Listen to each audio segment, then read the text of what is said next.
Pinilit kong baguhin ang magulo ko na buhay. Di ko man lang marinig na bumilib sa akin si nanay, sa aking mga kapatid. Sa akin lang na rin tiwala nang dahil sa nakaraan ng dami kong pagsasala. Pasensya na ina, pabayaan mong bumawi. Dami ng mga payo mo't nabigo kita, subalit sa kabila ng lahat gusto kitang sumaya at bumawi sa lahat ng sakripisyo mong gawa. Pasensya na aking inay, napili kong di makinig sa gabay. Hindi ka nagkulang sa pag-aruga, ako'y nasaktan at naging pasaway. Naging batang soil, may sariling mundo, naway ipagpaumanhin ninyo. Sa unang tikim ako'y napalipad, patulong naman ang hirap huminto. Problema na pinagdaanan, wala man lang mapagsabihan. At nung balot na ng kalungkutan, droga ang unang naisip lapitan. Ang daming naglalaro sa aking isipan, di man lang masagot na katanungan ng dating batang ako na nangakong hindi ko sila tutularan.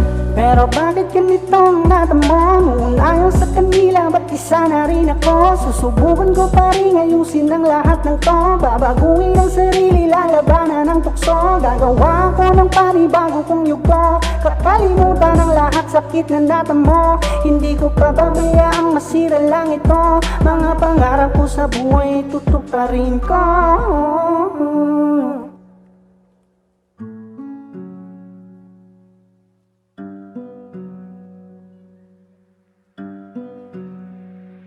At kung pwede lang, balikan aking mga nakaraan.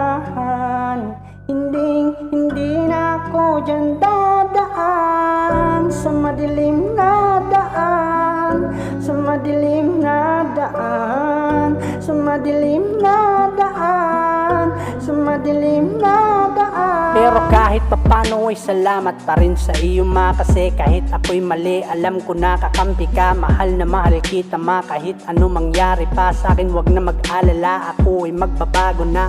Tanda ko pa noon kung gano'n ako kaperwisyo, sakit sa ulo, lagi na lang lugmok sa bisyo. Di na natuto, pero ito ako andito, handang magbago aking pangako. Di ko nang babalikan aking mga nakaraan, lalong-lalo na yung mga kalungkotang laging pasan. Salamat talaga sa mga tunay na nakasuporta. Aking nararamdaman, pinadaan ko na lang sa aking kanta. Pero bakit ganitong natamo? Noon ayaw sa kanila, ba't isa na rin ako? Susubukan ko pa rin ayusin ang lahat ng to. Babaguhin ang sarili, lalabanan ang tukso. Gagawa ko ng panibago kong yugo. Kakalimutan ang lahat sakit na natamo. Hindi ko pababayaang masira lang ito. Mga pangarap ko sa buhay, tutuparin ko.